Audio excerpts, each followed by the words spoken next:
நீங்க வார்த்தைக்கு வார்த்தை சமூக நீதி எங்க மூச்சு மூச்சுன்னு பேசுறது என்ன அர்த்தம் இருக்குது? அல்ல என்ன சமூக நீதி? உங்களுக்கு என்ன சம்பந்தம் இருக்குது? உங்க கூட இருக்கிற கூட்டணி கட்சிகளே கேட்கறாங்க, எடுத்துங்க கேட்கறாங்க. தமிழ்நாட்டில் எல்லா கட்சியும் கேட்குது, எதிர்கட்சியில எத்தனை பேர் எல்லா கட்சியும் கேட்கிறாங்க. உங்களுக்கு மட்டும் என்ன கணக்கு, என்ன பிரச்சனை உங்களுக்கு? நாங்க நிச்சயமா இது அரசியலுக்காக நாங்க கேட்கல, கேட்கறதுக்கு அவசியமா எங்களுக்கு இல்லை. இது உண்மையான சமூக நீதி பிரச்சனையா? அரசியல் பிரச்சனை கிடையாது. அரசியல் வரும், தேர்தல் வரும், அது வரும், கூட்டணி ஏதோ வரும், வந்துட்டு போவாது. ஆனா இந்த அடிப்படை சமூக நீதி முதல்ல பார்த்து நான் சொல்ல 69 விழுக்காடு இடஒதுக்கீட்டை காப்பாற்றணும். அடுத்தது எந்தெந்த சமுதாயம் இருக்கு, எங்க என்ன இருக்குது, நிலையில இருக்கு.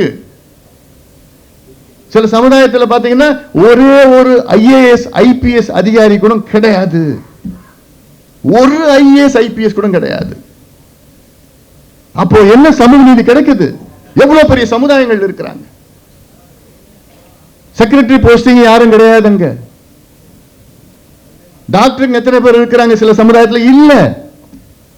அப்போ இந்த சமுதாயம் எப்படியா முன்னேறும்? இன்னைக்கு நம்ம இடஒதுக்கீடு எப்படி கொடுக்கிறோம்? எந்த அடிப்படையில் கொடுக்கிறோம்? எந்த அடிப்படையில்? ஜாதி அடிப்படையில் தான். வேற எந்த அடிப்படையில் கொடுக்கல? இந்தியா முழுவதும் எல்லா மாநிலத்திலையும் ஜாதி அடிப்படையில் தான் நம்ம இடஒதுக்கீடு கொடுக்கிறோம். ஏன்? அரசியல் சாசனம் 15(4) ஆர்டிகிள் 15(4) of the Constitution தெளிவா சொல்றாங்க. நம் முன்னோர்கள் கான்ஸ்டிடியூஷன் அமைச்ச நம் முன்னோர்கள் ஆர்டிகிள் 15 அது முழுக்க என்ன சொல்லுதுன்னா நமக்கு ஈக்குவாலிட்டின்னு சொல்லுது. அப்போ ஆர்டிகிள் 15(4) என்ன சொல்லுதுன்னா socially and educationally backward communities. பேக்வர்ட்னா எல்லாமே சேர்த்து தான், அது SC ST பேக்வர்ட் OBC எல்லாம் சேர்த்து தான் backward. Socially and educationally backward கம்யூனிட்டிஸ்க்கு கவர்மெண்ட் அவங்க சொல்லி ஸ்டேட்னு சொன்னா கவர்மெண்ட் தான். அப்போ கவர்மெண்ட் அஃபர்மேட்டிவ் ஆக்ஷன் கொடுக்கணும். அஃபர்மேட்டிவ் ஆக்ஷன்னா என்ன? இடஒதுக்கீடு, சமூக நலத்திட்டங்கள். இடஒதுக்கீடு மட்டும் கிடையாது அஃபர்மேட்டிவ்னா, சமூக நலத்திட்டங்கள். இப்போ நீங்க கணக்கெடுப்பு நடத்தி பீகார்ல கணக்கெடுப்பு நடத்தினாங்க. அந்த கணக்கெடுப்புல பார்த்தாங்க 2,30,000 குடும்பங்கள், 60,000 30,000 தெரியல, 2 லட்சத்தி சில குடும்பங்கள் மாதம் 6,000 ரூபாய்க்கு வருமானத்துக்கு கீழ் அவங்களுக்கு வருமானம் வருது. 6,000 ரூபாய்க்கு கீழே உள்ள குடும்பங்கள் 2 லட்சத்துக்கு மேல குடும்பங்கள் இருக்கு.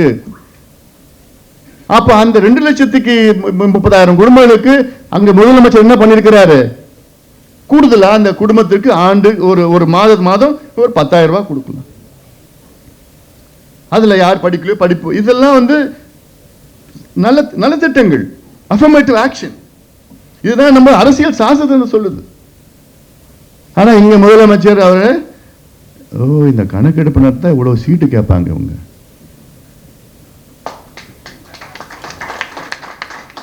அவருக்கு இதுல ஏறது அவ்வளவுதான். அவருக்கு ஐயோ இவங்க இந்த ஜாதி இந்த சீட்டு கேட்பாங்க, அப்புறம் இந்த ஜாதியில அந்த மாவட்ட செயலர் கேட்பாங்க. ஏற்கனவே நீங்க அதை வச்சுதான் நீங்க அரசியலே பண்றீங்க. ஆனா இன்னைக்கு யார்கிட்ட தெரியுமா துல்லியமான கணக்கெடுப்பு இருக்கு? திமுக கிட்ட தான் இருக்கு. புரியுதா? எலெக்ஷன் நேரத்தில் இந்த கிராமத்தில், இந்த வீட்டில், இந்த தெருவில், இந்த வீட்டில் 5 பேர் இந்த சமுதாயத்தில் இருக்கிறாங்க. அந்த 5 பேர் எந்த ஓட்டுக்கு யாருக்கு போடுவாங்க கிளீனா வச்சிருப்பாங்க ஸ்கெட்ச். பக்கத்து வீட்டில் எந்த சமுதாயத்தில் இருக்கிறாங்க அவங்க யாருக்கு ஓட்டு போடுவாங்க, அவங்களுக்கு எப்படி ஸ்கெட்சை போட்டு எப்படி கொடுக்கலாம் கிளீனா வச்சிருக்கிறாங்க. அவங்க கிட்ட இல்லாத டேட்டாவே கிடையாது. எதுக்கு பயன்படுத்துறாங்க?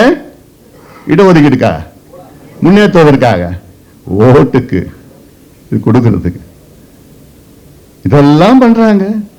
ஆனா இவங்களை இந்த பிள்ளைகளை பாவம் படிக்க வைக்கிறதுக்கு, படிச்ச பிள்ளைங்களை வேலை கிடைக்கிறதுக்கு அந்த மனசெல்லாம் வரலையே ஸ்டாலின் அவர்களுக்கு. இதுதான் சமூக நீதியா?